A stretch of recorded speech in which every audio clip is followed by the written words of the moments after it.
Arcadian Vanguard presents The Wrestling News and your daily wrestling newscast for Friday, September 23rd, 2022. Good morning, I'm Mike Sempervive. We begin today with ratings results from AEW's Grand Slam on Wednesday. Despite a stacked card and being one of the most heavily promoted weekly TV shows of the year, Wednesday's night event live on TBS from Arthur Ashe Stadium was down in both overall ratings and in the 18 to 49 target demographic from the previous week's episode, according to Showbuzz Daily.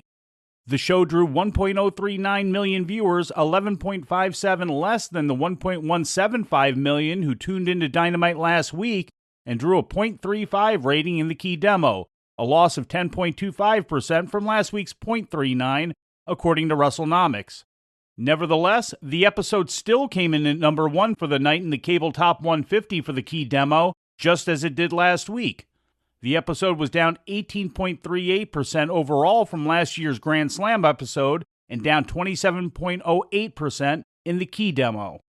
Ratings stayed consistent across the board according to WrestleNomics, never dropping below 1 million overall viewers and never lower than 431,000 viewers between the ages of 18 and 49. The highest rating overall on the show came in the first quarter hour during the match between Claudio Castagnoli and Chris Jericho, doing 1.081 million viewers on average. The high watermark for 18 to 49 viewers came in quarter 3 as the Swerve Strickland-Keith Lee against Acclaim match wrapped up, and that includes the post-match angle, which included FTR and the Gun Club. Moving over to AEW injury news, here's the Wrestling News' Lou Kipilman. Ruby Soho was pulled from an October 1st independent show for One Pro Wrestling in the United Kingdom because she will be undergoing surgery for a broken nose. Soho released a video statement via a tweet from the 1PW Twitter account addressing the situation. You guys, I'm really, really sorry that I'm not going to be there. Honestly, this is the only thing that would keep me from coming back to England. I was very, very much looking forward to that show and very much looking forward to meeting all of you and seeing all of you again. So for that, I do truly apologize. Soho broke her nose earlier this month during the AEW All Out 0 Hour, in a match in which she teamed with Ortiz in a losing effort against AAA Mixed Tag Team champs Sammy Guevara and Ty Mello. It's not yet known for how long Soho will be away from the ring. For the Wrestling News, I'm Lou Kipilman.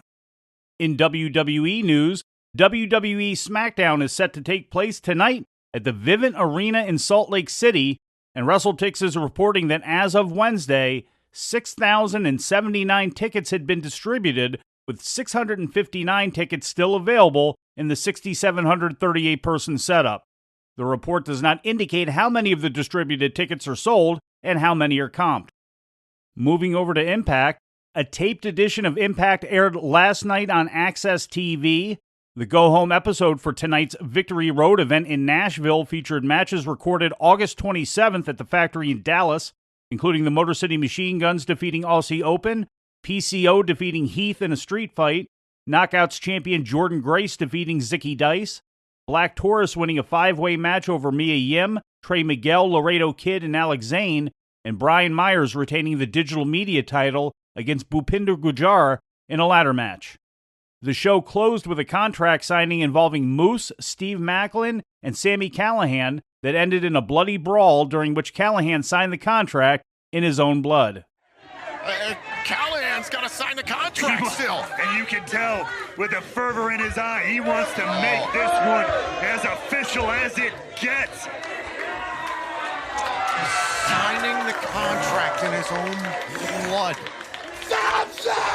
That's one way to make this monstrosity official. The three competitors will square off tonight in a 3-way barbed wire match at Victory Road broadcast on Impact streaming service Impact Plus. In news from Mexico, tonight's CMLL show from Marina, Mexico is being offered for the first time on streaming pay-per-view, according to a tweet late last night on the company's English language timeline. Available to purchase for 99 Mexican dollars, which equates to approximately $5 US, The main event of the show is scheduled to be a Revelos Increíbles tag team match featuring Mystico teaming with Dragon Rojo Jr. and Stuka Jr., face Soberano Jr., Titan, and Euphoria. Revelos Increíbles stipulations feature Técnicos and Rudos competing on the same team as chosen by the company. Turning to Japan, Kushida has been diagnosed with hand, foot, and mouth disease according to an announcement from New Japan Pro Wrestling.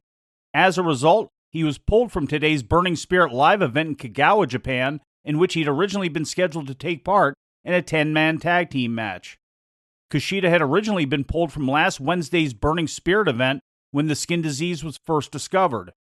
There is no word on a timetable for Kushida's return, or if he'd be available for Sunday's final event in Hyogo, Japan, where he was scheduled to team with Tama Tonga against IWGP World Heavyweight Champion Jay White and IWGP World Junior Heavyweight Champion Taiji Ishimori. During today's Stardom show at Korakuen Hall in Tokyo, it was announced that Kairi would be added to the upcoming 7-woman tournament to crown the first ever New Japan IWGP Women's Champion. Kairi, who returned to Stardom this past February after letting her WWE contract run out, will face the winner of Germany's Jazzy Gabert and England's Ava White on October 23rd in Tachikawa. Gabert and Ava will face each other during New Japan's Royal Quest 2 show in London on October 2nd as part of the international bracket. The other half of the bracket will feature 4 of Stardom's biggest native stars, Julia, Utami Hayashishida, Starlight Kid, and Mayu Iwatani. The matchups for those women will be determined on how they finish during the 5-Star Grand Prix.